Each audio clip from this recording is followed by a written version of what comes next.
Hi everyone, in this video I'll show you guys how you can change profile name on your WhatsApp business account.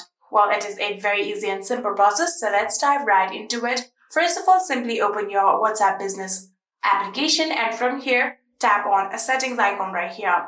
So after doing that, here you'll have to tap on your profile picture just like this, and then you can see the option of your business name. So if you simply just tap on your business name, now you will be able to change it.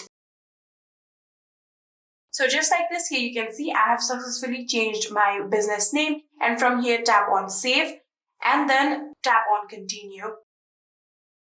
So after doing that, here you can see we have successfully updated our name. So tap on OK, and here you can see it has successfully been changed. And yeah, that is it. I hope this video was helpful to you guys. If it was, please do not forget to hit that subscribe button and like our video. Thank you so much for watching. See you in the next.